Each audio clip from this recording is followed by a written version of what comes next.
One of the most dangerous things we can do is get really good at something that we were never meant to be good at, because when you start to get really good at something that's not your God-given assignment, you start to confuse that with your calling. In other words, never confuse comfort with calling. So I'll give you a personal example. Right now, I'm a PE teacher. Every student in my school loves me. Every teacher on my campus enjoys working with me. I'm providing a lot of value to the school. That's a really good thing. But it doesn't automatically mean that God's plan for my prosperity is me being a PE teacher just because I'm good at it. To be honest, my job is comfortable. So the easy thing to do would just be to continue going through the motions, to never step out, to stay where it's safe. But I'm not confused. The vision God gave me is so much greater than a PE teacher. And that's no disrespect to the school I work at. I truly believe that I was placed here for a reason during this season of my life. But I understand the difference between my job and my work. My job is temporary, but my work is permanent. In fact, my job is supposed to prepare me for my work.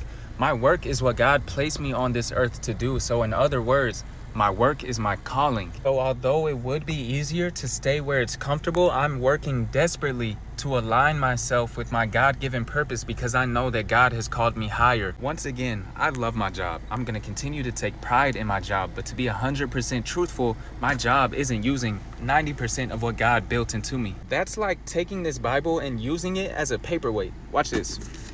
There is so much value on the inside of this Bible to uncover, but I'm reducing it to something way beneath its purpose. And I say all this to say this is literally how some of us look at our jobs, bro. Look at how much is being wasted. Also, another important thing to remember is there's a difference between good and right, and sometimes good things even come from the enemy. The enemy doesn't always harm you with bad things. Sometimes the enemy will give you something good as long as that good thing blocks you from your destiny. That should terrify you. So don't end up looking like this, because God put way too much into you for that to be your story. Don't confuse your comfort with your calling. My name is Zach. This is Net Worth. I'm building a $30 million brand in 1 year. If you want to grow in the process with me, drop a follow. Also, the link for my Patreon is in the bio. This is my only account. By the way, I'm in the process of moving, so don't worry about all the clothes in the back seat. Don't stop being nosy.